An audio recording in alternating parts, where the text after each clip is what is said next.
call Muhammad Hassan and Zulura and to act the performance of doctor and patient on the importance of breakfast. Please come on the stage. अस्सलामुअलैकुम वरहमतुल्लाहि वबरकातुहू doctor साहब। वालेकुम अस्सलाम वरहमतुल्लाहि वबरकातुहू। तशरीफ रखिए। सुनाई कैसे आना हुआ? डॉक्टर साहब मेरे पेट में दर्द है और सर भी इधर से बड़ा जा रहा है, दर्द चेक तो फरमाएं। ये कैफियत कब से है और आज आपने नाश्ता किया था? आज सुबह से तबीयत खराब है और नाश्ता तो नहीं किया, दरअसल स्कूल से देर हो रही थी इसलिए।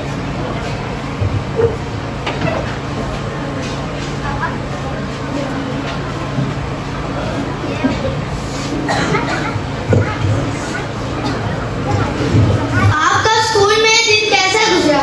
इतना अच्छा दिन नहीं गुजरा, पढ़ाई में भी दिल नहीं किया।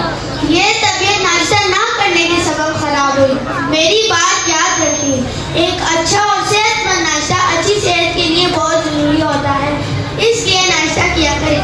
बहुत शुक्रिया डॉक्टर साहब, मैं आइंदा आपकी बताई गई बातों पर अमल करूँगा। अभी मैं आपको कुछ दवाइयाँ लिख के दूंगा, पर आइंदा से खाने पीने की चीजों का ख्याल रखिए। हमें नाश्ता करना चाहिए। नाश्ता नहीं करेंगे तो क्या होगा? सर हमारी तबीयत खराब हो जाएगी और बेहोश भी हो सकते हैं।